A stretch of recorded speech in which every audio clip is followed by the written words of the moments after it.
Club, and today I'm going to be helping you with choosing your first e-liquid. Understanding the 4 main ingredients in e-liquid can really help you with finding your perfect vape. Your vaping device also plays a really important role in the type of e-liquids that you'll need. So in this video, we'll discuss how all 4 ingredients interact with different devices.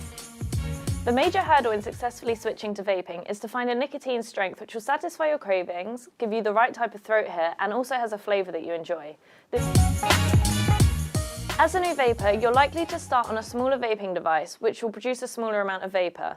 If you were previously a heavy smoker, then you're likely to require a larger dose of nicotine, and the smaller vaping devices are commonly sold with higher nicotine strengths. In addition to nicotine, smokers often need to feel a throat hit in order to feel satisfied. This is the sensation that you feel at the back of your throat when you inhale smoke or vapour. In vaping, there are 3 variables which can affect the throat hit. Nicotine strength. The higher the nicotine strength, the harsher the throat hit. The amount of PG in the liquid. A higher percentage of PG means a harsher throat hit. And finally, device vapour production. Higher powered devices produce more vapour, therefore more nicotine and PG.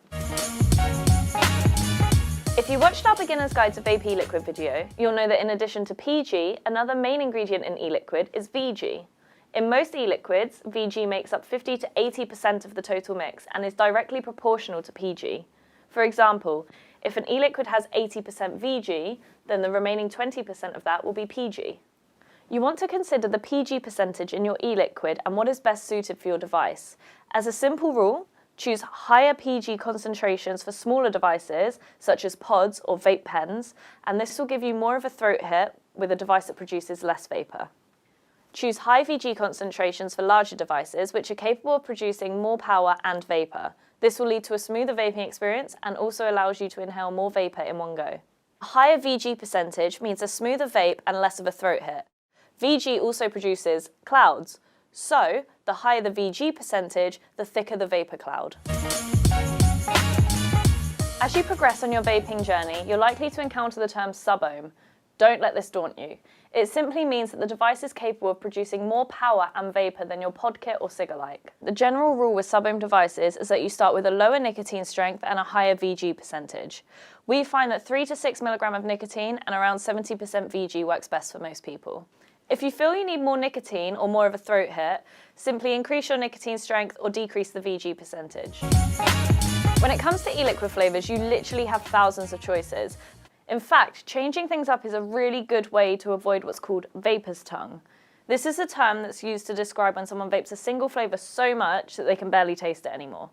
Drinking water is also a really big help. Nicotine salts are a much more recent addition to vaping, and in our experience, they offer a smoother throat hit and affect the flavour a lot less than traditional free-based nicotine e-liquids. Short-fill e-liquids are another recent development in vaping. However, we wouldn't recommend these as one of your first e-liquids. And that's that. So, just to recap, here's what you need to be looking out for when you choose your first e-liquid. If you're a heavy smoker or someone who's looking for a harder throat hit, you're going to need a liquid that is higher in nicotine and higher in PG percentage. If you're a light smoker or someone who's looking for a smoother throat hit, you're going to be needing an e-liquid that is lower in nicotine strength and higher in VG percentage. Higher powered devices require an e-liquid that is lower in nicotine strength and higher in VG percentage. And finally, if you are going to be using nicotine salt e-liquids, it's a great starting point to double your usual e-liquid strength. It takes a bit of experimentation to find your perfect vape, so don't be afraid to try different things in smaller amounts until you find what works best for you.